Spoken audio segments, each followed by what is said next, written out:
भारत के बारे में कहते हैं कि मेरा देश कभी सोने की चिड़िया हुआ करता था, क्योंकि एक ऐसा समय था जबकि दुनिया की सबसे ज्यादा धरोहर अपने भारत के पास थी। दोस्तों, आज भी हम एक ऐसी लकड़ी के बारे में ही बात करने वाले हैं जो कि एक धरोहर से कम नहीं है। जी हाँ दोस्तों, अगर आपको भी इस चंदन की कीमत पता नहीं है, आप इसकी कीमत से हैरान हो जाएंगे। दोस्तों, क्या आपने कभी लाल सोने का नाम सुना है?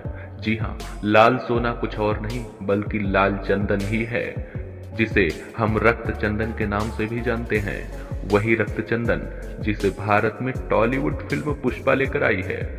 जी हाँ दोस्तों, कोरोना की इस महामारी में रिलीज हुई यह एक ब्लॉकबस्टर मूवी बन चुकी है, जिसे आप सभी लोग परिचित जरूर हुए होंगे। साउथ की इस मूवी में किरदार निभा रहे अल्लू अर्जुन की है, लेकिन कहानी लाल चंदन के इर्द गिर्द ही घूमती नजर आती है। इस लाल चंदन को रक्त चंदन भी कहते हैं, क्योंकि इस लाल चंदन के चक्कर में न जाने आज तक कितने रक्त बह चुके हैं। दोस्तों, लाल चंदन दुनिया में सिर्फ और सिर्फ प्रकृति ने भारत की ही झोली में डाला है। यह दुनिया की बेहद कीमती लकड़ी है।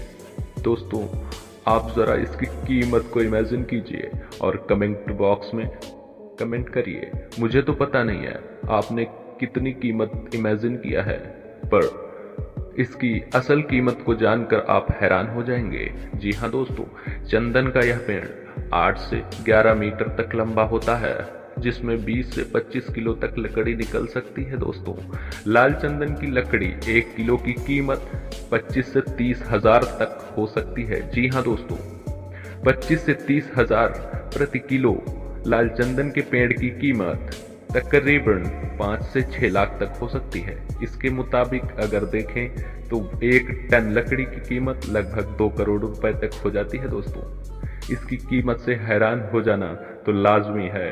बाजार का तो एक नियम है कि जो चीज जितनी कम मात्रा में पाई जाती है उसकी कीमत उतनी ही अधिक होती है। इस रक्त चंदन की इतनी कम मात्रा में पाया जाना ही इसकी इतनी अधिक कीमत का कारण है। दोस्तों, लाल चंदन भारत में केवल तमिलनाडु और आंध्र प्रदेश में ही होता है। इस लाल चंदन के चक्कर में पता नहीं कितनी बार भारत और चीन के बीच में मुठभेड़ का सामना हुआ है। चीन, जिसे सारी दुनिया अपना दुश्मन घोषित कर चुकी है, वह सदियों से भारत के ऊपर घात लगाए बैठा है। जब से उसे इस लाल चंदन के बारे में पता चला है, उसने न जाने कितने साजिशों के द्वारा उसे पाने की कोशिश की है। दोस्तों, आपके मन में भी अब सवाल उठ रहे होंगे कि आखिर इस लाल चंदन चीन से क्या ताल्लुक है और क्या करता है चीन महज इस लकड़ी को। तो आइए जानते हैं कि इस लाल चंदन का प्रयोग कहाँ होता है। जैसा कि आप लोग जानते हैं कि लाल चंदन केवल तमिलनाडु और आंध्र प्रदेश में ही होता है, वहां भी हर जगह नहीं। केवल चित्तूर, कडप्पा, नल्लौर और कुर्नूल की शेषाचलम की पहाड़ियों में ही होता है। इस बात से आप इसके खास होने की वजह जान सकते हैं। पूरे विश्व में लगभग चंदन की 16 प्रजातियां पाई जाती हैं, जिसमें सेंटुलम और एल्बम सबसे सुगंधित और खुशबूदार प्रजातियां मानी जाती हैं। दोस्तों, सफेद चंदन की तरह है इस लाल चंदन में कोई खुशबू नहीं होती है, और एक और खास वजह जो इस चंदन को खास बनाता है वह है इसका वक्त। जरा आप सोचिए, इस लाल चंदन को तैयार होने में लगभग कितना समय लगता होगा। तो मैं आपको बता दूं, इसको पूरी तरह से तैयार होने में लगभग 10 या 5 वर्ष नहीं, पूरे 20 वर्षों का समय लग जाता है। अगर इसकी खेती जैविक तकनीकी से की जाती है, तब भी इसको पूरी तरह से तैयार होने में 15 सालों का समय लग जाता है। लाल चंदन का उपयोग विशेष रूप से दवाइयां बनाने में, सजावट का सामान, इत्र, फर्नीचर और म्यूजिक इंस्ट्रूमेंट बनाने में भी किया जाता है। कई लोग प्राकृतिक रंग और शराब बनाने में भी इसका प्रयोग करते हैं। दोस्तों, लाल चंदन के पाउडर से एक्जिमा, जलन और सूजन में भी चमत्कारी राहत मिलती है। कहते हैं कि एक्जिमा और खुजली हो, उसमें लाल चंदन और कपूर का पेस्ट लगाने से चमत्कारी आराम देखने को मिलता है। जिस प्रकार सफेद चंदन का लेप हमारे चेहरे के निखार के लिए प्रयोग किया जाता है, वैसे ही लाल चंदन का भी प्रयोग चेहरे की खूबसूरती को निखारने के लिए प्रयोग किया जाता है। इतना ही नहीं, इसका इस्तेमाल कील मुहासों को भी ठीक करने के लिए इस्तेमाल किया जाता है। इसीलिए लाल चंदन का डिमांड और भी बढ़ जाता है। दोस्तों, अमेरिका में हुए लाल चंदन पर रिसर्च की बढ़ चढ़ कर तारीफ की गई है। बिहार ने रक्त चंदन में रोग प्रतिरोधक क्षमता की मौजूदगी का भी रिसर्च किया है। इसमें स्तन कैंसर की रोग प्रतिरोधक क्षमता की मौजूदगी का भी पता लगाया है। अंतर्राष्ट्रीय बाजारों में इसकी डिमांड बहुत ही ज्यादा है। यही कारण है कि इसकी सुरक्षा के लिए स्पेशल टास्क फोर्स की तैनाती की जाती है। जी हाँ, स्पेशल टास्क फोर्स जो कि लाल चंदन हो रही इलीगल तस्करी पर निगरानी करती है। लाल चंदन 2.25 लाख हेक्टेयर शेषाचलम की पहाड़ियों में फैला हुआ है। दोस्तों, मैं आपकी जानकारी के लिए बता दूं कि लाल चंदन की तस्करी प्रतिवर्ष लगभग 20,000 करोड़ तक इलीगल तरीके से हो जाती है। जी हाँ, लेकिन इसकी तस्करी करने वालों के लिए बहुत ही कड़ी सजा का प्रावधान भी है। इसकी तस्करी करते हुए पकड़े जाने वालों को 11 साल तक की जेल हो जाती है।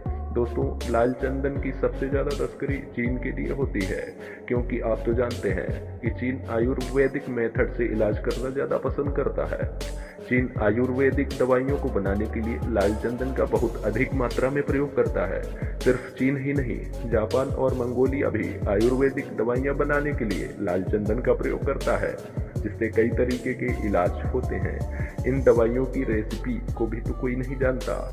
दोस्तों, 700 साल पहले जब चीन में मिंग राजवंश का काल था, लगभग 14 से 1700 सेंचुरी पहले जब मिंग राजवंश का चीन में शासन था, इसके शासन काल में भी लाल चंदन से बनी हुई सजावटी वस्तुओं का शौक था, जिसके कारण लाल चंदन का सबसे ज्यादा सप्लाई चीन में ही होता था। लाल चंदन को तराश कर सजावटी वस्तुएं इत्यादि बनाए जाते थे। लाल चंदन के प्रयोग से बनाई गई चीजों का संग्रह करके यहाँ पर आज एक म्यूजियम उपस्थित है, जिसका नाम रेड सैंडल वुड म्यूजियम है। यही वजह है लाल चंदन से बनी हुई वस्तुओं का आज भी यहाँ इज्जत मिलती है। इस प्रथा के अनुयायी अभी भी यहाँ पर लाल चंदन से बनी हुई फर्नीचर की सजावटी सामान आज भी अपने घर में रखना पसंद करते हैं। इसीलिए चीन के रईसों के यहाँ लाल चंदन से बनी हुई चीजें अभी भी मिल जाती हैं। जापान में भी परंपरा थी, लेकिन कहते हैं कि परंपरा को लोग धीरे धीरे भूल जाते हैं, परंतु अभी भी वहां पर उस परंपरा को निभाने के लिए एक म्यूजिक इंस्ट्रूमेंट होता है, जो कि परंपरा के खास वक्त में बजाया जाता है।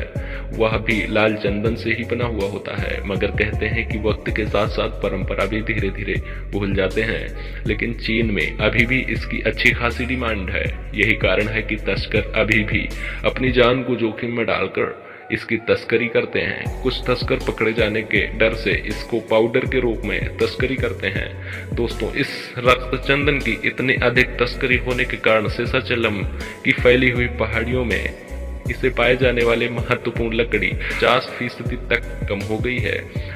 आज से लगभग 6 साल पहले 2015 में इसकी तस्करी करते हुए पकड़े जाने वाले लगभग 20 लोग एनकाउंटर में मारे गए थे। दोस्तों, यह है कुछ लाल चंदन से जुड़ी हुई महत्वपूर्ण बातें। बाकी तो आप पुष्पा मूवी को देखकर ही समझ गए होंगे।